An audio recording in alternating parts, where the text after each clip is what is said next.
আল্লাহ রাব্বুল আলামিন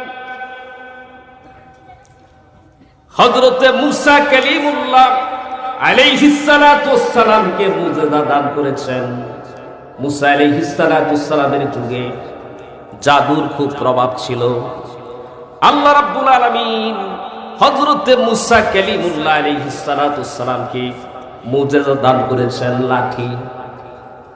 فَإِذَا هِيَ حَيَّةٌ تَسْعَى মুসা আলাইহিস সালাতু ওয়াস সালাম লাঠি জমিনে নিক্ষেপ করতে দেরি বিশাল আকৃতি সম্পন্ন অজগর সাপ হইতে দেরি করত না।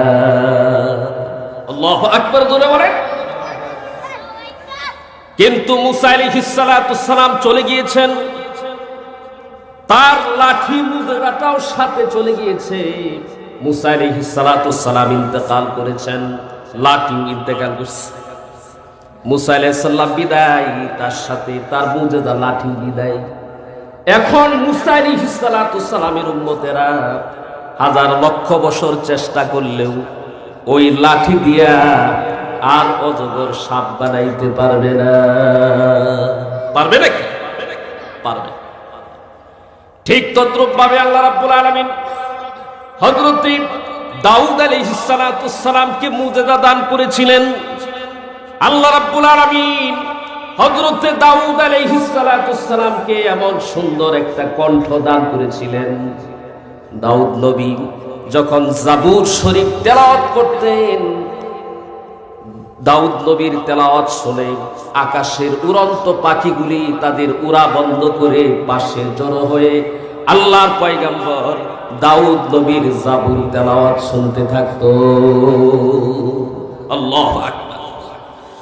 আল্লাহ পাক রব্বুল আলামিন দাউদ আলাইহিস সালাতু ওয়াস সালামকে আরো মুজিজা দিয়েছেন। ওয়া আলান্না লাহুল হাদীদ। দাউদ আলাইহিস সালাতু ওয়াস সালাম লোহা দিয়া যদি কোন জিনিস বানাতে চাইতেন, লোহা দাউদ আলাইহিস সালাতু ওয়াস সালাম লোহা হাতে নিলেই লোহা মোমের মতো নরম হয়ে যাইত। এখন তো লোহা দিয়ে যদি আমরা কোনো কিছু বানাইতে চাই, প্রসেসিং করতে হয়, আগুনে ছেক দিতে হয়, বাড়ি দিতে হয়, তারপরে লোহাকে বাঁকা করতে হয়, লোহা দিয়ে বিভিন্ন জিনিস বানাইতে হয়। কিন্তু আল্লাহ রাব্বুল আলামিন আল্লাহর পয়গম্বর দাউদ আলাইহিস সালাতু ওয়াস সালামকে মুজিজা দিয়েছিলেন। উনি লোহা হাতে নিলেই লোহা মোমের মতো নরম হয়ে যাইত। উনি যা ইচ্ছা তাই সহজেই বানাইতে পারতেন। সুবহানাল্লাহ জোরে বলেন। কিন্তু আল্লাহর পয়গম্বর